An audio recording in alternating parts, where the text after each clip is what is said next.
Hello, and welcome to the Atheist Experience.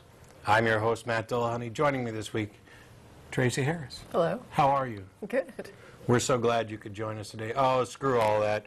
We're live like normal. Today's Sunday, August 17th, 2008. Thanks to everybody who's joining and watching us live. I think what I'm going to start doing is maybe pointing out that when someone says to me that people take science at face value as authoritarian, dictates of truth, I'm going to challenge them to show me someone doing that.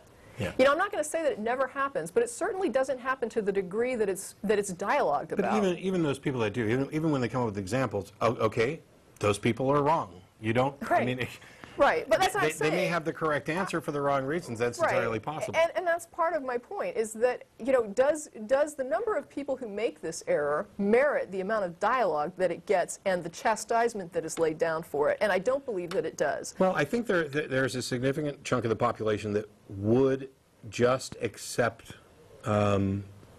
basically scientific pronouncements. But I think there's a completely different reason for this. As a matter of practicality, we could not individually go and investigate and come to a complete and accurate understanding of all the knowledge that humans have acquired.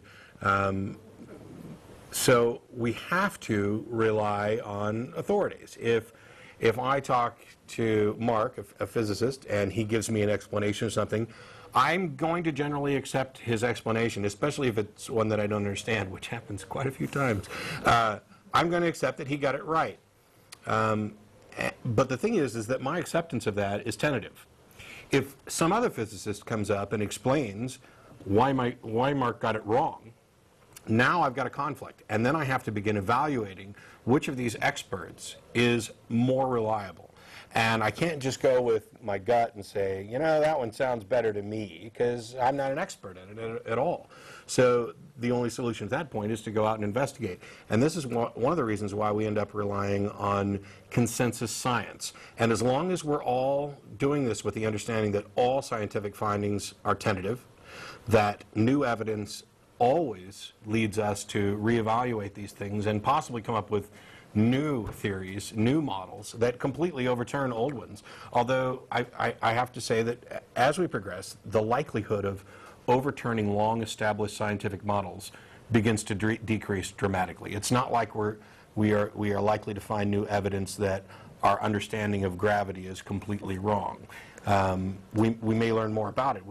As we begin to investigate, the macro world and the micro world, and where those formula break down and where our understanding breaks down, we would be learning more about it. But it's not like we're not likely to discover that angels actually hold your feet to the ground and push objects around right. in space, and we assign different numbers of angels based on the mass of the object. And that's why it looks like mass is relevant to gravity, but it's really not.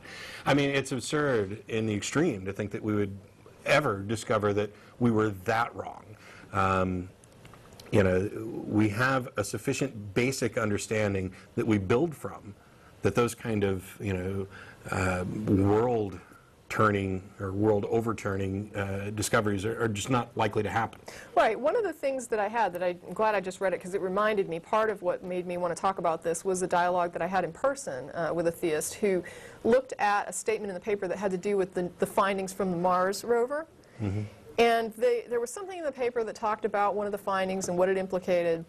And then there was, like very quickly after that, there was something else had gotten analyzed, and it turned that over. So it was like, well, we thought this, but then we got yes. further analysis, and now we see that that can't be. And he was very upset when he was talking to me, and he was just like, well, now they're saying it's completely different. Like, first it was this, and now they're saying it's the total opposite of that, like just within a couple days. And I said, yes, that's because science adjusts to fit evidence and data. So if you get new data that conflicts, and that shows you that it's not what you thought it was, you have to own up to that and say it's not what I thought it was.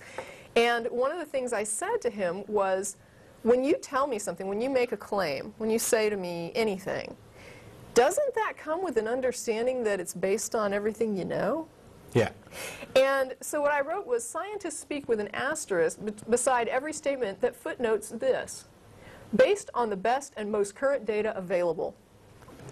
This is no different than the same asterisk that any one of us would use in every statement of fact we would make to anyone in our lives. It is unreasonable to assume a statement from a researcher would come without such a caveat. Yeah, and this is the underlying problem here is when we say all the time, because I can't count the number of times somebody with a religious mindset, a religious worldview, has written in to say, well, science gets it wrong all the time. How can you rely on anything science says? It's constantly changing. Holy cow, they can say one thing and then later on they learn something new and say another.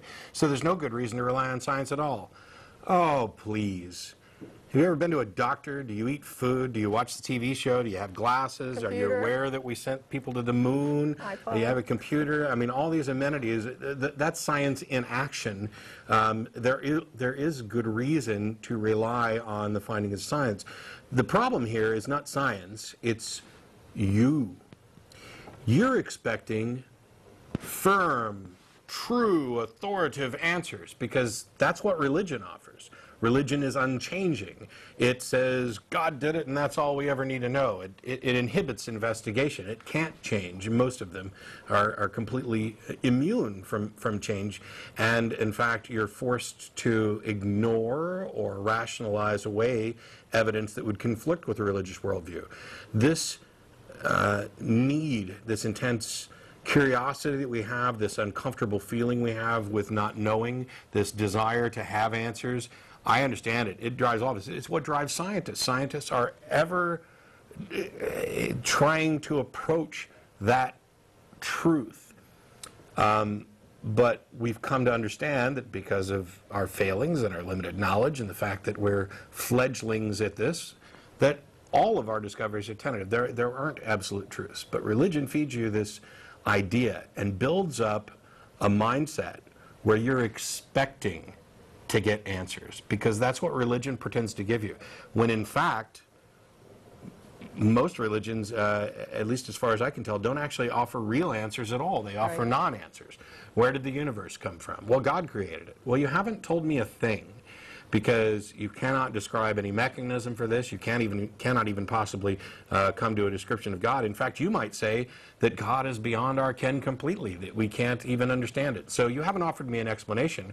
What you have offered me is a stopgap, a way of preventing me from asking future questions, a way of inhibiting investigation and progress. I mean, that's just the way religion ends up working. Right, because it fosters a huge level of discomfort with the honest answer, I don't know. Yeah. That is tough. so unacceptable to so many fundamentalists. It's unbelievable how uncomfortable they are with an I don't know answer. And they will give you an answer that is incorrect, and you say, you're trying to explain to them, we don't know, I don't know, and you don't know. And that answer that you're providing is not an answer. I don't know is so uncomfortable that this answer feels good is preferable. Yeah, I would rather say fairies make the flowers bloom than admit I don't know why flowers bloom. And it's like, well, but if you're saying the fairies make the flowers bloom and they don't, then you still don't know. Yeah. I mean, it's not knowledge. It's just a patch to make you feel better, like you actually do know something that you don't. But they prefer that, and it's like they almost attack the response, I don't know.